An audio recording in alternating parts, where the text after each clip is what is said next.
Hello ladies and gentlemen, so today we are going to make our three-dimensional art studio. You're going to need a pencil or writing implement and an eraser. If you have a pencil with an eraser on top of it, great, you're set. You may also need a ruler or a straight edge. So I can use this book for a straight edge. I can use this folder for a straight edge. Or a ruler. Sometimes rulers are a little bit harder to control because you have to push down really hard. Just giving you some ideas. I'm not going to use any straight edge for mine, just so that you understand you can do this freehand.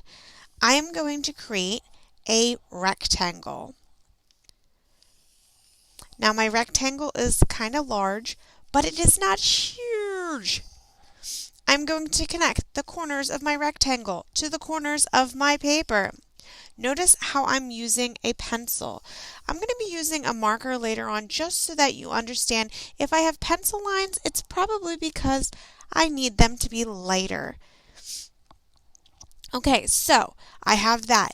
Next thing in a studio that is important is windows. So I'm going to put a big rectangle here. Now, boys and girls, if at any time I am going too fast for you, please, please, please, please, simply pause the video and then restart it when you're ready. I'm going to add some lines in here to make my window nice and strong. If at any time I am going too slow, you can speed up the video. Now, if I'm doing any windows on my side walls, they're not going to look like rectangles. In fact, they're going to look like trapezoids. So what I did is I just made a straight line. See how this is a diagonal line? I'm going to make a diagonal line all the way to the edge of my paper. Same thing with this one. I'm not going to make a straight line here, nor am I going to make a diagonal line that matches the bottom diagonal. I'm going to make a diagonal line that matches the top diagonal, right to the edge of my paper. And I'm going to put a little line here. Now, I'm going to put the sun in the window so you know that it is a window. And put some rays over here. I could put some trees or whatever out there if I want to. Okay, so I need a sink. Sinks are really important for an art room. So how I'm going to make my sink is I'm going to make a straight line over here. I'm going to make that exact same straight line, the same length, over here. I'm going to start at the edge of my paper and make a straight line. They're about the same length. Now, I'm going to connect those lines together. You might get a little confused with all of this stuff in here. We are going to erase that in a little bit. So I'm going to connect the two backs of my lines right like this, and I'm going to do it again. Okay, so I have a parallelogram there. Now, I need to make that come down to the ground. This is the ground, this is the wall. So I'm only going to make that line come down to this line right here, my horizontal line right there. I'm also going to make a straight line come down here, about the same length again. When I do that, I need to connect those lines. So I connect them. It's starting to look like a box. Pretty cool. Next thing, I have to make my line from here over to the floor line, the floor wall line. Good job. And make this line come straight down.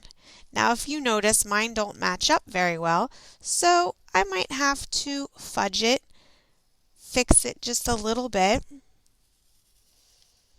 It happens. Now, it's time, and I'm going to make those lines with a marker just so that you understand. Those lines are not going anywhere. That rectangular prism that you just made is going to stay a rectangular prism. However, the lines inside the rectangular prism, the wall lines and the floor lines, we don't need them. So we're going to get rid of them. And again, I'm using an eraser here because the eraser on my pencil is not a very good eraser. It would leave purple marks all over my paper. Fabulous. So I have a rectangular prism. Okay, what do I do with that? Because it looks kind of funny. All right, what I'm going to do here is I'm going to put a line. We're going to add the sink. And I'm going to put another little line. Now this line is a little bit smaller than this line. And I'm going to connect the line. Again, I have a parallelogram. I'm going to put a candy cane shape here, or an upside down J for my faucet. And let's put some handles on it so you can see them a little bit better. I'm going to use my marker. They kind of look like an R and a backwards R. Okay. Next, if I'd like to add some doors to it, again, I make that straight line. I make a diagonal line back, and I connect it. I can add some drawers, or some shelves rather. Some shelves will just be lines. If I want to make them drawers, I can connect those lines and put a little handle on it. That looks great. If you want to add any art supplies up here, go for it. That is up to you. Now, let's put a table in here. You might want to sit at a table. My table is going to look like a trapezoid. That's because anything that is big looks a lot, or anything that's close to you looks really big. Anything far away looks kind of small. So we're going to draw that table by making a very big line. And we're going to make that same horizontal line, but we're going to make it a little bit smaller. Now we're going to connect it. So we have our trapezoid. I'm going to put a line down for my legs, but you know what? Let's give that table some thick legs, some nice strong legs.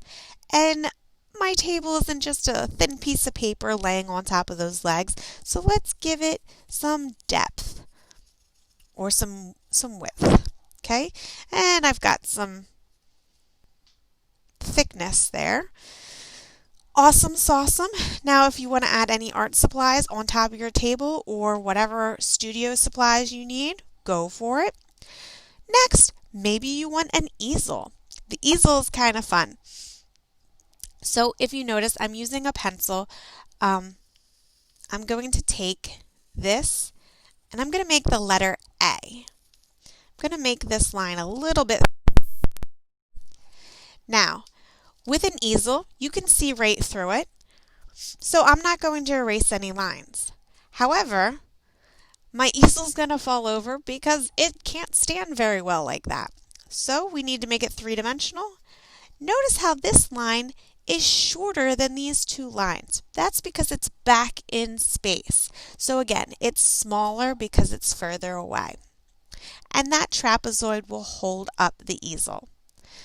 Next, I want to put a piece of artwork here.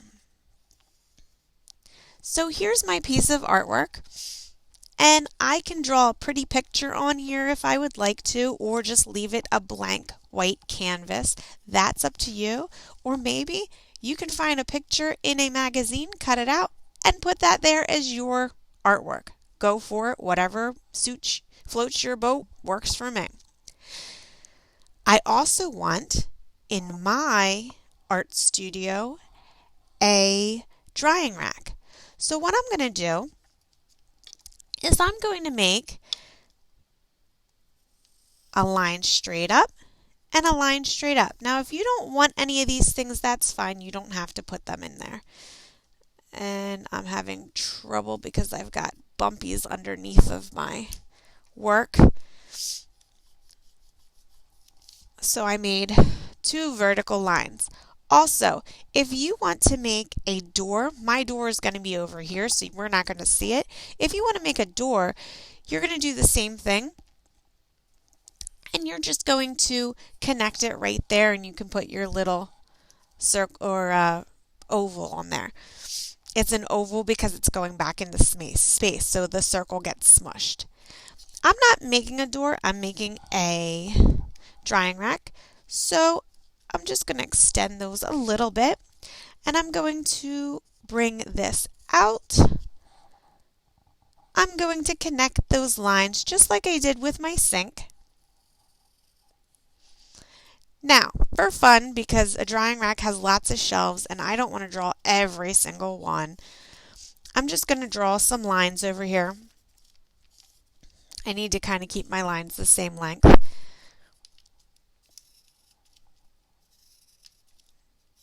Alright, sounds good. Now I'm going to create some diagonal lines going back from those lines just to give me the idea that there's some shelves there. And let's see, my last shelf I'm going to make just like I did the bottom here. It's going to look like a rectangle. So kind of like a book, I make those lines there. And then my last page or my last drying rack shelf is a shape. I'm going to put some grid lines there, and I'm just going to add some lines here just so you know that it's a drying rack. Some crisscross cross hatching lines. Hot diggity dog. Next, I'm going to do another one, but this one's up, it's raised, and again, same thing with my diagonal lines. Make those diagonal lines come up, and my last one is a shape. Diagonal line up, horizontal line over, diagonal line up. Beautiful. Let's put some horizontal lines so that we know the pages or so that we know the racks are there. And again, we add some grid lines just so that we know what's going on. Now, if there is anything that you weren't interested in adding, that's perfectly fine. If there's anything that you would like to add doubles of, you can go back and try that again. Again, add any studio that you would like or your studio that you would like to add. This is just the studio that I did for you step by step. Good luck!